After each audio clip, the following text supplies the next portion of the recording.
So my expectation was that I was going to die first. Vic, he liked going to doctors and he had his medical insurance. He made trips to the US every 2 or 3 years for checkups. And me, I had none of that. And given the state of medical care here, I thought I'd get something little and I'm going to die from that because we don't have the greatest medical care. And then I was surprised. Vic is the one who got sick. And he died about 2.5 years ago now. I had to, it was very hard. You know, I had to take care of him and take care of things. And, plus the idea that I was going to be the one left and have to handle, deal with everything. Moving back to California was not an option for me, partly because by this time we had developed a family. We had collected a group of 5 young men around us. Well, they were youngish anyway.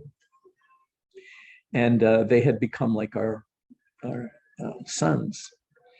And they got married one by one and had children of their own. And those children became our grandchildren. So I had connections here. I had family here, real connections. And California would have been too expensive for me. Maybe you don't realize it because you live there, or because you live there, you do realize it. But California is an expensive place to be. And if you want to live comfortably, so this is still a good option for me. The cost of living has gone up considerably since when we moved here, but it's still okay, still affordable for me because I have this nice big house by the river. So I have my place.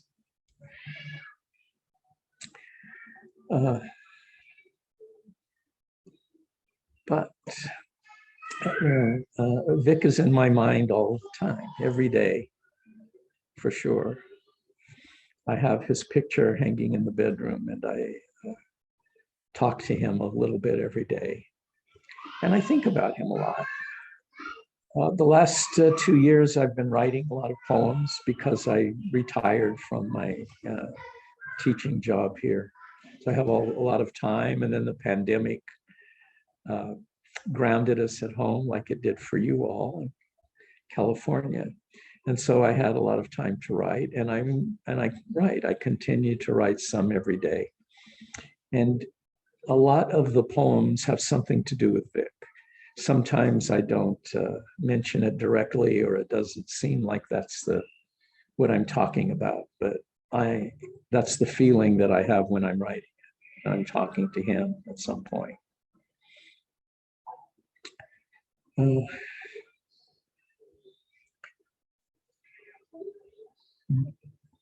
So in the end of the poem, I talk about ghosts.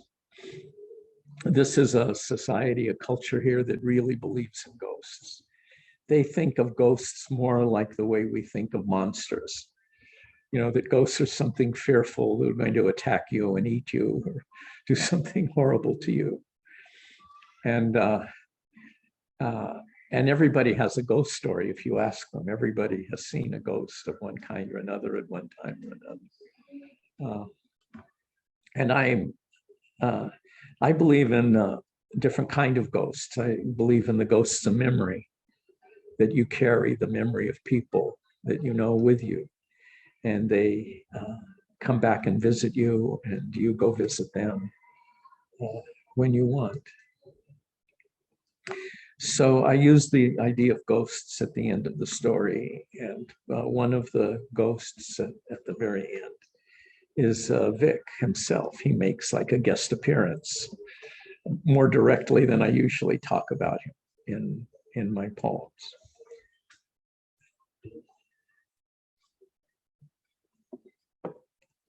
So well, basically that's my story. And I like reading poems more than I like talking, because when I'm talking, I don't know what I'm going to say. But when I read a poem, I know exactly what I'm going to say. It's easier.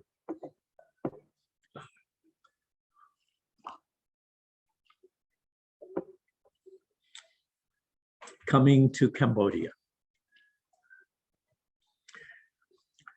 So much of my life stayed with the landscapes of California. My family in the thirsty sunrises of the great agricultural valley. My friends in the vast salt horizons of the Pacific coast. I arrived with Vic into a hot country of unrecognizable syllables and landscapes whose unpronounceable names had to be learned. All I wanted when we came here was a small piece of land on which to make a house, a home where we would belong, where we would navigate the woolly charms of old age together. We got that, most of it, for a while. And unexpectedly, a new family, 5 sons, their wives, all those adorable and adored grandchildren. I never imagined living here without Vic. Couldn't have imagined it. My plan, do nothing. Let the natural course of things take me out first, avoiding any need for decisions and all that loathsome paperwork. I've never had my name on this land, but it's mine, as much as anyone can call a piece of earth theirs. Other names have been written here, too many to count, even if someone had thought to keep a list. It is in my province now, for a while, my short while, and soon it will be someone else's. That's the point. This land, all land, belongs to no one and to everyone. The rules that build fences and walls over the ground change. They could fall in an instant, and have many, many times. The ghosts never leave. They watch the blinding light bend to daybreak, caress the shade of mangoes during sweltering midday heat, and escape into moon shelter at night. They watch without judgment and wait for us quite soon to join their patient vigils. I wake in the morning and look out the screen doors toward the river. On its surface, I can see the day forming, and by the color of light, know the kind of day nature plans. Behind me, a small one wakes cranky from her sleep. House animals signal their impatience with our slow attention. They've been at their duties for hours, after all. What I don't see from here is what cannot be seen from here. The thing I most want to know.